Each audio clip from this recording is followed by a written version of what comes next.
Bolehkah kita hanya menyuruh pada kebaikan dan melarang pada kemaksiatan, termasuk share faedah-faedah hadis, makna ayat, dan lain-lain, pada hal-hal yang tidak kita amalkan atau ditinggalkan, karena takut termasuk orang munafik atau dibenci Allah jika mengatakan sesuatu yang tidak dikerjakan, Ustaz? Baik. Iya. Eh, Allah Subhanahu wa taala berfirman, "Kabura maqtan indallahi an taqulu ma la taf'alun." Sangat besar kemarahan Allah engkau mengatakan sesuatu yang engkau tidak lakukan. Itu yang pertama. Kemudian Allah Subhanahu wa taala berfirman di dalam Al-Qur'an, "Atamuruna an-nasa bil birri wa tansawna anfusakum." Apakah engkau memerintahkan kepada kebaikan lalu engkau melupakan dirimu sendiri? Wa antum tatlunal kitab afala taqilun. Sedangkan engkau membaca kitab, apakah kalian tidak berakal? Nah, seperti itu. Jadi memang ada ancaman-ancaman bagi mereka yang menyampaikan sesuatu yang dia tidak amalkan dari kebaikan-kebaikan. Baik. Namun ada juga anjuran dari Nabi SAW sebagaimana disebutkan di dalam hadis yang diriwayatkan oleh Imam Muslim. Nabi SAW bersabda, "Man ra'a minkum munkaran falyughayyir bi yadihi, fa illam yastati' fa bi lisani, fa illam yastati' fa bi qalbi, wa dzalika adhaful iman." Barang siapa yang melihat kemungkaran, kata Nabi, hendaklah dia robah dengan tangannya. Jadi dia robah dengan tangan. Fa illam yastati', kalau dia nggak mampu robah dengan tangan, ya, maka dia hendaklah dia robah dengan lisannya. Ya, fa illam yastati, ya, falyughayyir, hendaklah dia robah dengan lisannya. Ya. Kemudian kalau dia nggak mampu, maka hendaklah dia robah dengan hatinya. Dengan hatinya. Wa dzalika adhaful iman, dan ketika dirobah dengan hati, maka itu adalah iman yang paling rendah. Nah, gitu. Atau iman yang paling lemah.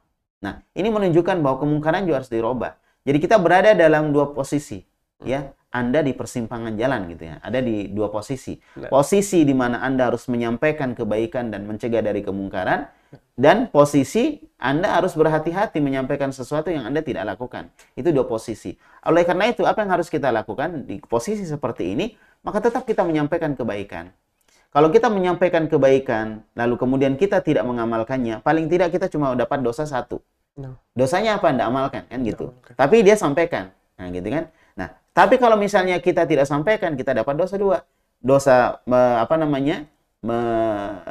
dosa tidak mengamalkan, dosa juga tidak menyampaikan padahal dia tahu. Man katama ilman aljamahullah yaumal qiyamah bilijamin minan nar. Siapa yang menyembunyikan ilmu, maka kata Nabi SAW, orang itu akan dirantai dengan rantai yang terbuat dari api neraka. Oleh karena itu ya, ilmu yang kita tahu kita sampaikan. Tapi tentunya memperhatikan timing, kapan kita bisa menyampaikan waktu. Jangan waktunya nggak tepat. Dia sampaikan ilmu, sampaikan nasihat. Orang lagi marah misalnya kan, nah belum siap, ya suruh tenang dulu baru dia sampaikan. Nah seperti itu, perhatikan timing. Kemudian juga perhatikan cara kita berbicara kepada orang, ya kan, haditsun nas bima yafhamun.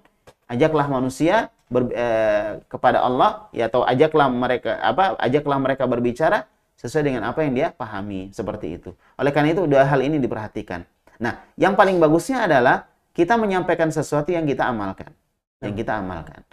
Taib. Oleh karena itu, amalan sebenarnya itu ada dua ya. Ada amalan yang wajib, ada amalan yang sunnah. Dari amalan kebaikan tentunya. Nah, kalau amalannya wajib, dia dosa. Tapi kalau amalannya amalan sunnah, dia nggak dosa. Karena hukumnya sunnah. Tapi dia sampaikan kepada orang lain dengan harapan orang lain ikut. Nah, dia kan bisa dapat pahala. Ya, pahala jariyah dari amalan yang diamalkan oleh orang lain. Seperti itu. Maka semangatlah di dalam men-share, membagikan faedah-faedah kepada kaum muslimin, kepada umat di media sosial, ya kan? Penuhi dengan kebaikan. Kemudian jangan melakukan hal-hal yang bisa menimbulkan kekacauan ya di tengah masyarakat.